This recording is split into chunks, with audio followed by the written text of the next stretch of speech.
අද මං කියන්න යන්නේ කොහොමද ගේ පුතෙක් අඳුරගන්නේ කියලා. කලින් කමල අපිට ඉන්නේ ගේ පුතෙක් කියලා වීඩියෝ එකක් කරලා හැම තැනම ඒක දැන්. බලන්න වගේ යාළුවටත් මේ වගේ ගතිගුණ තියෙනවද කියලා තියෙනවා නම් දුවපන් නැත්තම් ඌත් එක්කම ඉඳපන්. පොල්ලෙන් වල්ලට ගහලා වගේ ඇවිදිනවා නම් ගේ. ඉතල ඇවිදලා වෙන්නනවා. නියපොතු පාට කළා නම් ගේ. නැදෑන් කිල්ලේ නියපොත්තක් නැත්තම් ඒත් ගේ. පිල්ලෝ 100ක් මැද්දේ වුණත් බය නැතුව තියන්න පුළුවන් නම් එහෙනම් කොහොමද ගේ. එයාගේ ඉද්දි වැඩිපුර යාළුවට ආදරේ නම් ගේ. තාත්තනාගේ හනාගේ සනාගේ පනාගේ සින්දු වලට කටකොල හොලෝ ටික්ටොක් දානවා නම් ගේ. මෙයා ආයිත් ගේ. ගෑල් ළමයි ගොඩක් ආශ්‍රය කර කර ගෑල් ළමයිලා ගෙදර යනවා නම් ගේ. මෙයා ගේ. කවුද ටිනෙල්? ටිලාන් නම් ගේ. but good content creator කෙනෙක්, super content creator කෙනෙක්.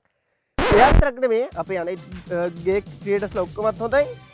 අපිට හොඳ ගේ කන්ටෙන්ට් ක්‍රියේටර්ස්ලා ටිකක් ඉන්නවා. අපිට ගෑනු ටික ඉතුරු වෙනවා. කස්තුරි සුවඳ, සේපාලිකා වගේ පොත් නිතරම කියවනවා නම් ගේ.